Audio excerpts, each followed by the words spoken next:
You can't be anything without time. And I'm going to touch on a little bit today that we give time to people who haven't earned it every single day. So how can you be holistic? How can you be your best self? How can you give and walk in your destiny when you're giving it away? Matter of fact, if I want to make it a financial analogy, we allow people to make a whole lot of withdrawals and no deposits. And that is what makes us not holistic. That is what drains our energy. So I say, get it back and walk in your purpose. And then at least you'll feel good about yourself. All the other stuff, look, life is crazy. That will come.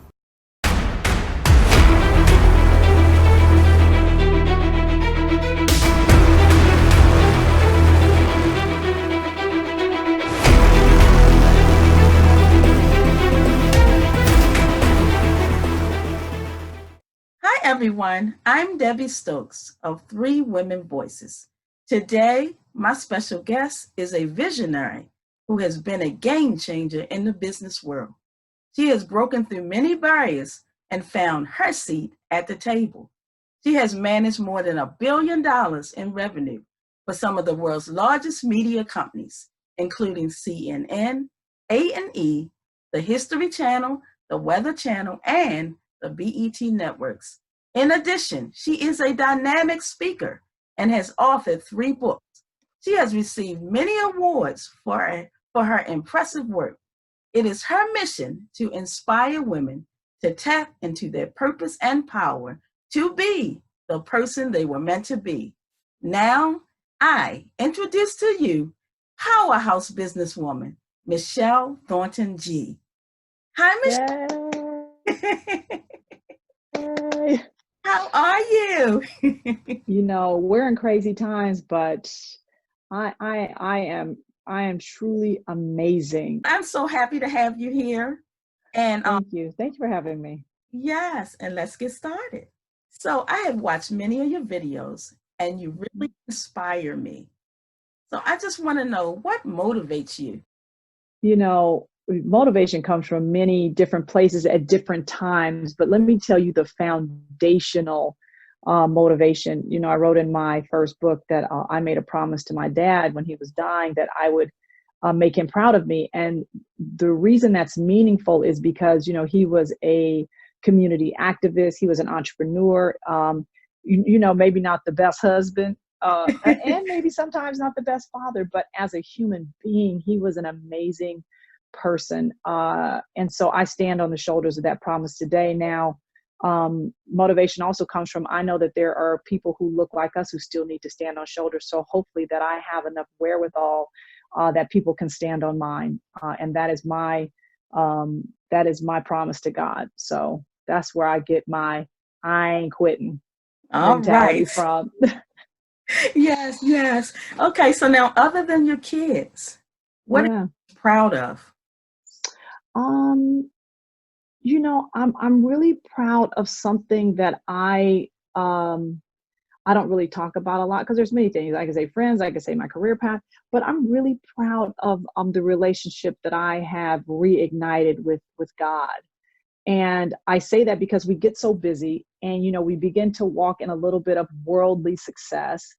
And sometimes we forget that, you know, we are part of our creator's plan and destiny. So I'm proud that, you know, even after I stopped working on March 31st and I'm trying to build my business and I had COVID, I was like sick and, you know, but I walk in faith that he has a plan for my life.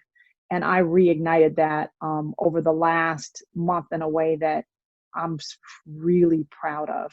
Yeah, that's awesome. So now, what are some misconceptions about you?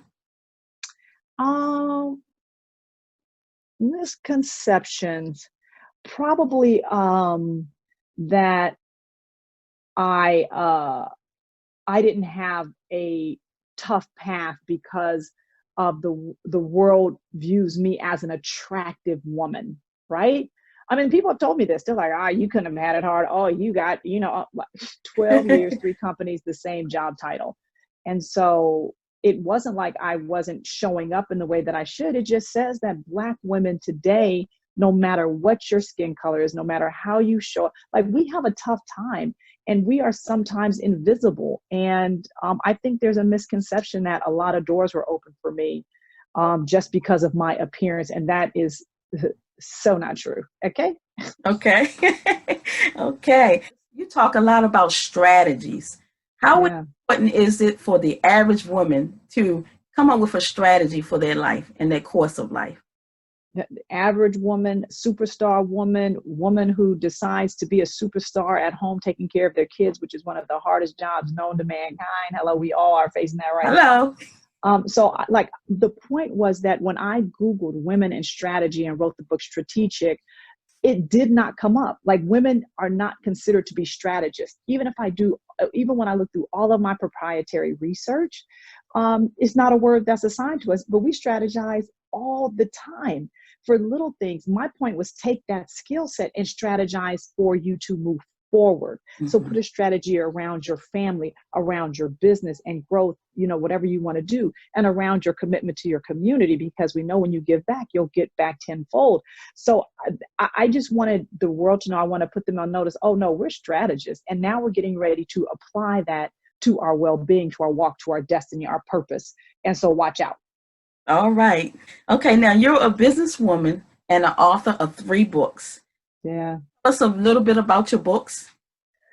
Yeah, so the first book, Strategic, I'll give you a little fun fact about it. So the first book, Strategic, and then Strategic 2.0 is the book that I should have written the first time, but I had a deadline. And so it's not that it's a bad book. I just added stories because what happened was when I published the first book, I went on the road and had an opportunity to talk to so many women. They gave me so much feedback. I felt to honor them, I wanted to add some of those stories to Mm-hmm. 2.0. So book 1 and 2. So book 1, I'm talking to Lynn Richardson, who is she hosts the Millionaire Roundtable, financial guru. I actually interviewed her the other night on Facebook.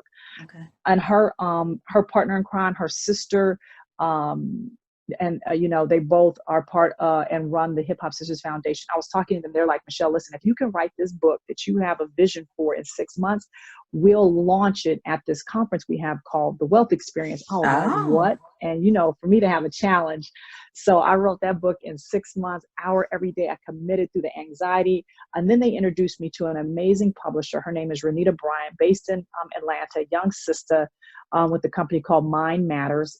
That's one of her companies. And she has another company called SiteSet that did the proprietary research in the book. The point of this is that, I did the research to figure out what I wanted to write the book about. Once I had the name and trademarked that, for anybody who wants to write a book out there. And then I dumped all the content into a document, right, into my computer. Then I went back and edited and pulled the chapters out of my experience. So I worked backwards based on what I felt women could get out of that. And then we found somebody who could, because I self-published, we found somebody who did the whole thing. So, there was a process, but it happened in 6 months based on, my sisters wanting to give me a platform and stage to launch that. So I thank Lynn and Light to this day and Renita for helping me bring that to life. Book 3 came after that because I'm on the speaking circuit, right? I'm out speaking. I'm finally getting paid to speak. And let me tell y'all, sisters who are watching this, I did a lot of free stuff in order to get my first check. And that's really important to know. Even though I was an SVP at the time of this, and created BET Her and did all these amazing things, I realized that you still have to build your reputation because it was a different field. Yes. So now speaking, right? So I did a lot of free stuff and did that. And on the journey, this question of success kept coming up. You're so successful. I was like, how do you know that? And they're like, how do I become a success? Maybe you already are in something. So then I wrote the book Success on Your Terms, because success is when you get your child into a school they wanted to go to. Success is when you launch your business, even though you haven't sold one thing yet. And the notion of it was, you get to decide what success looks like. The world doesn't get to do that for me. Because if I'm trying to live up to the world standards, I'm going to always be striving. I'll never be a success because they change as soon as you get to one spot, especially for women of color. So that's where both of those books came from. Okay. Now you have a 3rd book too, right?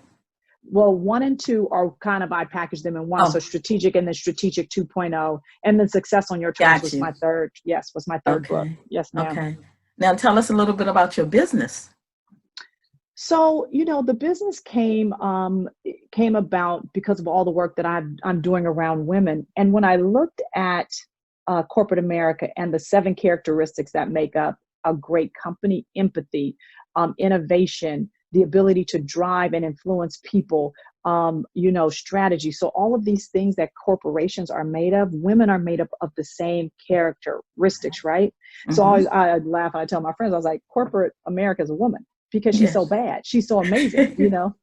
Yes. And so the notion is that companies still are not understanding how to use one of their best resources, which are women. So this is what the statistics say. They say that if you have more women in your company, you're by nature going to be more racially diverse. You're going to be more culturally inclined because that's what women do. They understand Mm-hmm. about inclusion in general. Yeah. And we know that's so important moving forward. So, Strategic Alliance is a company that will help other companies leverage, utilize their female capital in many Okay. different ways. And Mhm. that's the notion of that business. Now, how you say it? Strategic? Yeah, because it's just I'm replacing jick with chick, Okay. strategic, and now I'm saying strategic. Got Yeah, you. Okay, nice. yeah, Okay, so right now we're going through a corona pandemic. yeah. It's forced a lot of changes in our lives. What advice can you give to people about being flexible enough to change? Well, you know what I'm going to use a different word. I'm going to call it pivot Okay. because to change sometimes takes an act of God, but to pivot is just a physical motion that you're doing, right? And it doesn't mean that I have to change because when things go back to normal, then maybe you're going to come back. So Mhm. I call it the pivot. You can stay there, you can come back, but we're all required to pivot. We're all required to stretch ourselves. And I look at this, you know, in a positive way as it relates to our jobs in corporate America and the economy, as it relates to health, our family, and people that are really being affected by that. That's a whole nother thing that I pray over Mhm. daily. Actually, I'm on this prayer call by Ellen K. Clark that I join at least once a day. And we're praying for this world to heal and get better. But from a corporate side, what an opportunity for you to look at yourself and say, wow, you know what? I'm still, not only am I an employee, but I'm a consumer that the world needs to reach because they still need to sell products and Yeah. services. And Black women buy more products and services. They watch more screens than anybody else before this happened. And think about it, women were already on social media. So the men now have to catch up because everything is done. Men go to social media and to the internet to research information, not to tell their story, not to brand themselves. So we already Yeah. have a one up. Now, what story are you going to tell? How are you going to be relevant? How are you going to pivot into something that you think somebody needs, right? Not a lot of quantity, but what Mhm. quality conversation. So I'll transfer that to my chalkboard transformation series, which I've received so much feedback. It was just on a whim. I love to write things down. And I said, man, you know what, Michelle? I just like built out my little office. I went to Target and bought some stuff. Like I didn't spend a lot of money, right? Um, and I said, let me put up a chalkboard because then I can erase because things are changing so fast. I realized that my board, I'm keep, so I was like, let me just build a chalkboard. I was like, you know what? Other people should have a chalkboard in their house or Yeah. something that they can manipulate because things are changing so quickly. Mhm. And it's just been a blessing for some people. So it's just about thinking in your current environment, finding peace within yourself, not having Mhm. anger take up space or people or social media to take up the space that you can use to create and innovate. Yeah, I saw your blackboard. That was an awesome idea. Yes, yes. So now spirituality plays a big role in getting through Yeah. situations. What has the pandemic taught you about faith? Oh man, let me tell you something. The pandemic, transitioning from one job into entrepreneurship, people that you love being sick, going through a sickness yourself. And what the word says is that, if you just have the faith of a mustard seed, which Hmm. is like and I actually Googled it, I was like, oh my gosh, I can't even see that. So Yeah. that's all that God requires of me in order for him to be a promise keeper and a way maker. And I'm holding God accountable to every promise he's made me. And I know that he's going to make a way. So, like, my devotion to him is never going to waver again. Because, I was like the 5 minute prayer warrior. I would run in, I would kneel before my little prayer wall, and I would run Yeah, out the yeah. door because I have all these things to do. You know Yeah, how we do it. But now yeah. that I have time, I'm letting him know I'm serious and moving forward. When I do grow my business or when I do get that next big opportunity or partnership, I'm going to make sure that I keep time for him because in this time, in this moment, he's been so faithful, even to the point where, Yes. I was able, somebody sent me some information, Dr. Lynn, about streamlining the note on our home, which Mhm. was a huge blessing and saving for us. Okay. Getting a virtual speaking engagement that actually paid me, but like God is showing me that there is favor for me. Hmm. And I'm accepting that and walking in that and being thankful and prayerful for that. Yes, yes. So now, as a woman climbs the ladder to success, in a male-dominated Hmm. world, I'm going to call it. Like, what has that taught you about yourself? And then give some examples of maybe how you were treated because maybe they didn't think you belonged there. Yeah. Well, I don't know if I'm going to touch it, but what I will say is this. Let me say this, and it's really important. And I want every woman to really hear this, is that, we will work and walk in emotion, which we call passion, which they call emotional. Okay. And an emotional woman cannot make great decisions. And it's how they put us in a box Mm-hmm. to not allow our voice to be heard. So what I've learned from men is that there are certain triggers and keys and adjectives that I'm not going to allow them to place on me. So Okay. emotion, I don't bring to corporate America. They're like, how do you, nope. Mm-mm. I bring information, research, data, preparedness. I bring myself, I bring my full body, but you don't get to have my emotion because you're going to use that against me and Mm-hmm. say that I can't make wise decisions. And that's what women do. Yeah. Right. Yeah. Mm-hmm. And then to be a Black woman, a lot of times that emotion turns into you're an angry Black woman. And let me tell you Mm-hmm. something, you don't get to say that to me. Yeah. So when people say they're so passionate, I want everybody to understand the context in which that adjective is being placed against you. You Okay. walk with self-awareness, you understand what's going on. And listen, I always say you're treated how you allow people to treat you.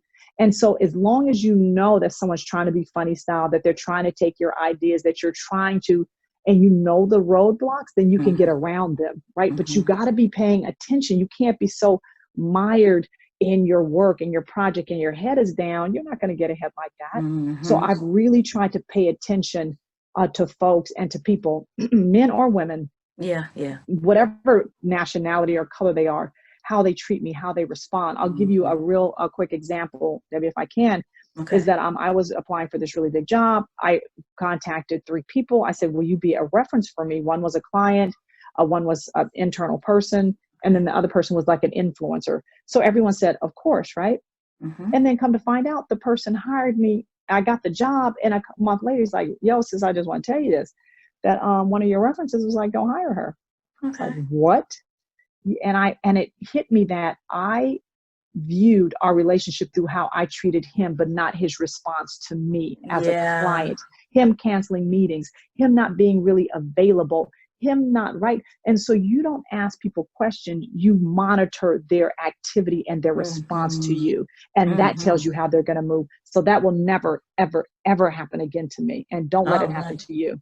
Good lesson. Yes. Yes. For women listening, how important is self-awareness, persistence, and consistency in their lives? Yeah, so I talked about self-awareness is the number one attribute of a leader. And Harvard actually states that, because self-awareness, yes, is knowing yourself, but it's knowing your environment, your culture, right? Mm-hmm. Around you. And then you said consistency. Mm-hmm. You're not going to be nothing without it. Like, because Mm-hmm. you have to be resilient in your fight for what you want. Now, how you're consistent is what the conversation needs to be, not here because that would take too long, Yeah. but there is a way to be consistent that is Okay. more impactful than just going, right? Okay. And following and doing this. It's the way, because it takes, matter of fact, self-awareness and consistency go hand in hand, because you're being Mm-hmm. consistent based on the cultural currency that you're in, Okay. right? Got you. Got you. And then what was the last word? Persistency. Like, Same thing, right? persistent. Right? Yeah. Yeah. Persistent with the fundamental understanding in where you are and how things operate. And if you don't like that culture, right, then you have options. You either Mm-hmm. you move positions, you move, because typically a lot of times there's a culture that your company sets, but then your first line manager sets a separate culture. Yeah, that And is you have true. to right? And you have to understand what that means and how you play into that.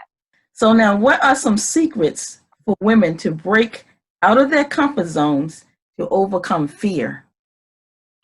Um, and I don't know if it's a secret, but I think it's an affirmation. Every Okay. morning you have to wake up and tell yourself, I'm worth it. I'm worthy. I Mm-hmm. am worthy. I don't care what position I'm in right now, but I'm worthy. A lot of times we don't even know ourselves and we don't give ourselves self-love and attention. And Mm-hmm. we affirm that through writing, through speaking, through praying. But every day I wake up, I'm like, yo, MTG, you're amazing. My kids are like, you Yes. are crazy. I was like, hey, listen, if I don't tell myself that, Mm-hmm. you know the world's not going to tell us, because if the Yes. world tells us, they don't have to pay us more money, so they try and Mm-hmm. keep you down and make you think that you're good, which is the biggest enemy of great, Mm-hmm. so that they don't have to give you a great big salary, great big promotion, great big office, great big anything. So they keep you tied in just enough to Yes. give you Yes. what they said they were going to give you, right? So I Yes. think that's one of the secrets. The other secret is this, is that 80% of women don't ask for what they're worth, what they That's a earn. biggie right there. 80%. Another Yeah. great statistic, 90% of executives make the first impression that they have about you is how you shake their hand. Mm-hmm.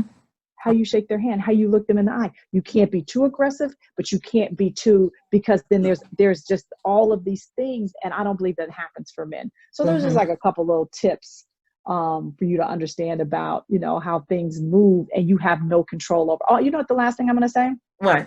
I just talked to a young lady. She goes, I have great sponsors, and she allowed me to speak in a meeting and this and that. I was like, but if they're so great, then why are you still in the same position? So they're sponsoring you, but they have no power. So is that a Mm. good sponsor? Okay. Right. And Okay. so I said, maybe you can have them as a sponsors to brand yourself, but you need a champion to get you to the next level. Wow. Powerful. Yes. So now for women who are feeling like they want to quit, Mm-hmm. reset the fire. How does she reset the fire to not want to give up and throw in the towel? I mean, you know what I really think might be a great exercise for that. Mm-hmm. If you write down 10 goals that you have, just 10 goals, right? Mm-hmm. And you look at those goals and you say, these are 10 things that I think that I can get to. And then you cross out the 7 that you just have no possibility to get to. You can, if you look at that and say, man, you know what? I can really do this. The other thing that you should do is you should reach out to the people that you know are in your circle and say, send me one thing that's good about me. Wow. One Okay. thing that you see. A lot of times we can't even see how the world sees us. Mm-hmm. And you create an affirmation note in your thing. And when you're feeling down and when you're feeling sad and when you're feeling defeated, you go to that and you're like, man, the world sees me how I need to see myself. And Mm. then the third thing that I would do is, keep your favorite Bible verses close, Okay. because God does not create losers. He does not create people that are not worthy. He does not Mm-hmm. create people that don't have a purpose and a destiny. And Mm-hmm. sometimes we need to remind ourselves of that. Okay. So tell us a time maybe when you almost quit. Has it ever? Um, yeah, of course. Like many times, I talk about this, I was in a relationship for many Mm-hmm. years. And then when that relationship ended in my 20s, I didn't have a college degree. I was not keeping myself healthy. I was overweight for me, right? Because none of my clothes fit. Okay. And I was at a turning point, and God presented himself to me, and he didn't even give me any direction. He was just silent. He just looked at me Okay. like, yeah, you're so whack, Michelle. But he didn't say that, but I felt it. And Yeah. even after God presented himself to me, I still didn't change in accordance or as fast as I should have Okay. to know, that my maker and creator actually could see me and knew me by name. And I was really down on myself. And then I had to clean people's homes, which is a respectable career because I had to take care of myself, Mm-hmm. and worked at the front desk at a hotel. And what's so funny is sometimes you have to go through this valley in order to know what good and greatness looks like. Um, Absolutely. and I was humbled because working at a hotel, that I'm in the service industry, and we were not allowed to say no, but a lot of the guests that came in, they just look down on people that work at hotels. And that's why I have a lot of empathy for people who work at hotels now and clean the rooms, and I always make sure I leave them a gratuity or thank them or bring them books or whatever the case is, to let them know that I see them.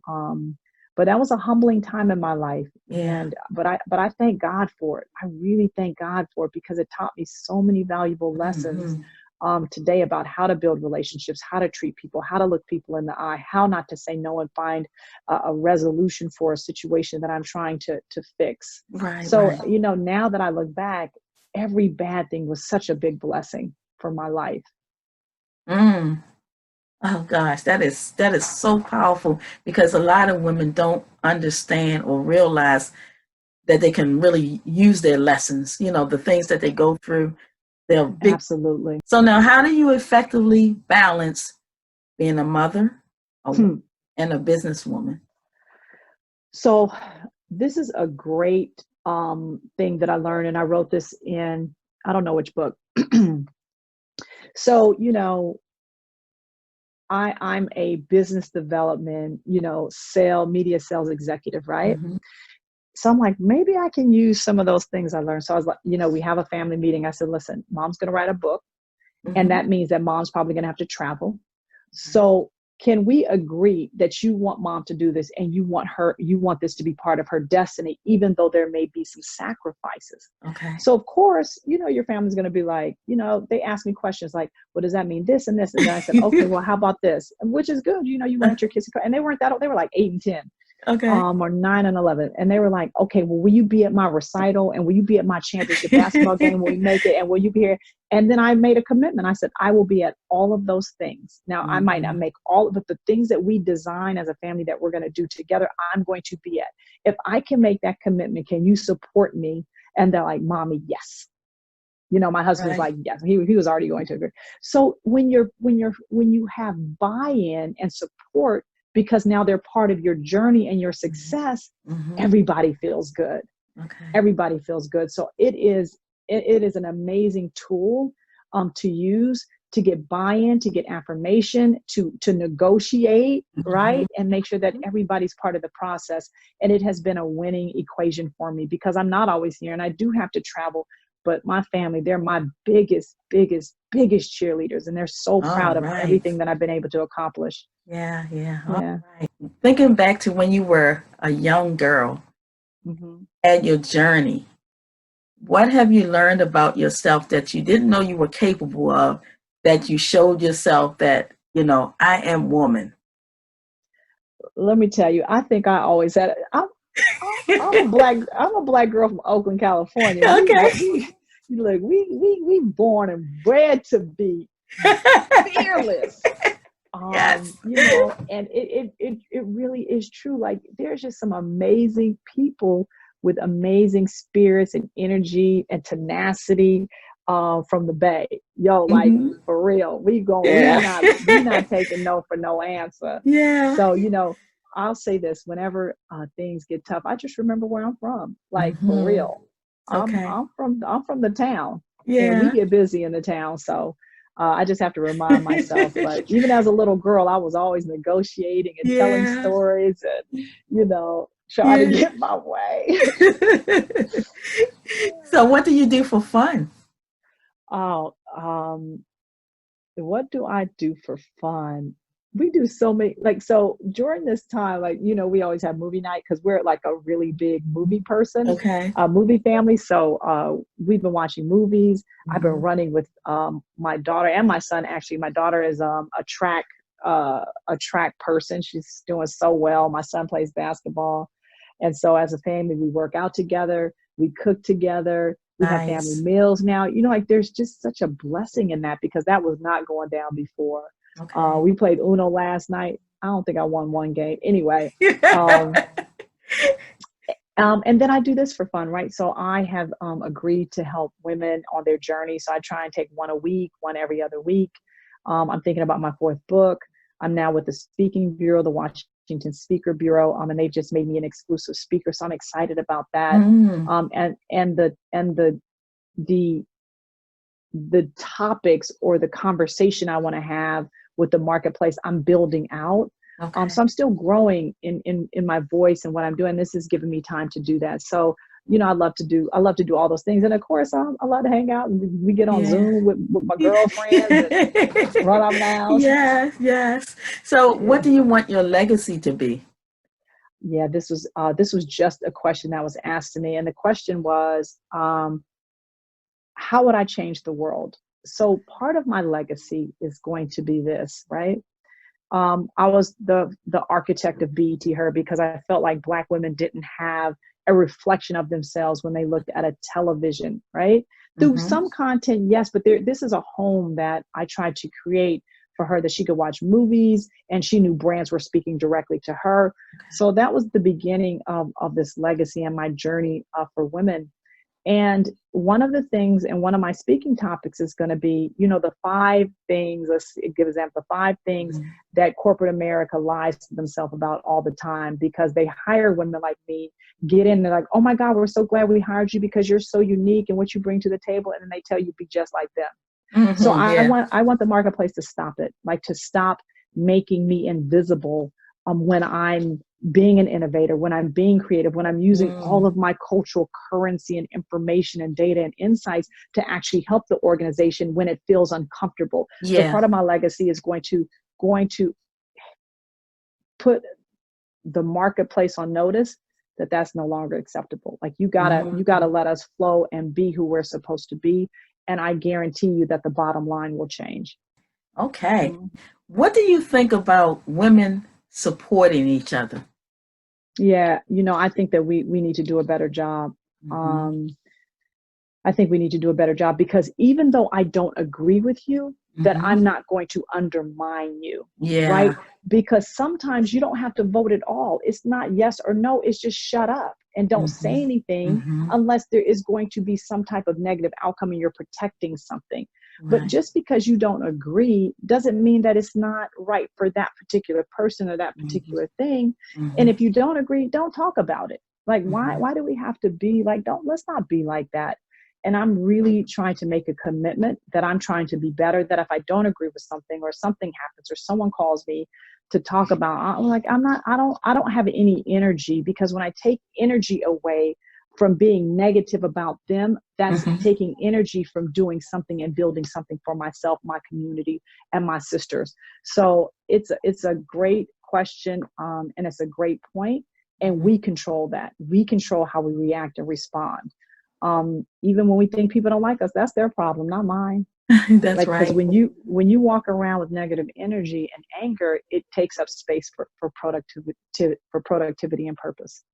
Now, do you have any last words of advice or empowerment you can give to women that can help them in their lives? I would say this, that this too shall pass, that no weapon formed against us shall prosper, that we as women were born to take on multiple tasks, to be everything that we were created to be, just because of what our daily walk is, and Mm-hmm. that we can't forget that. So whenever you're down or unmotivated, or the world tells you, nah, not today, sis. Okay, maybe not today, but tomorrow, because I'll be back.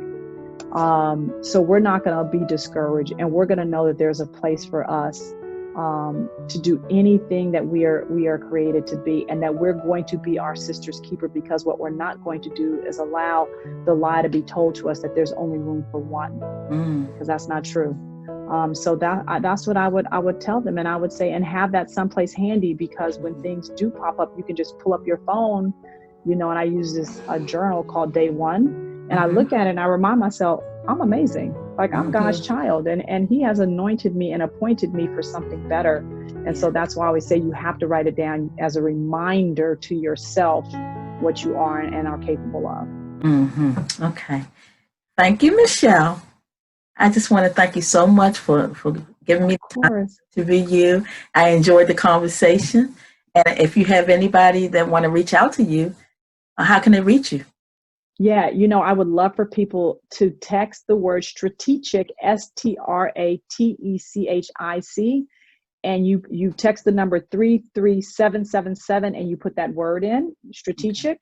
And I'm creating a mailing list to give away free strategy sessions, to give away books, to stay connected with the audience that I've been able to build up. And then, of course, they can always just hit me up on LinkedIn, which is a great way because I respond to everybody who hits me up on LinkedIn. So either way, that'd be amazing. Okay. And I just want to thank you for watching, Yeah. Michele. Oh, And I just want to uh, thank everybody for watching. If you want to reach out to Three Women Voices, you can reach us at threewomenvoices@gmail.com. We're on Instagram at 3_women voices. We're on Facebook at 3 Women Voices. And you can reach us at our website at threewomenvoices.com. And I thank you for watching.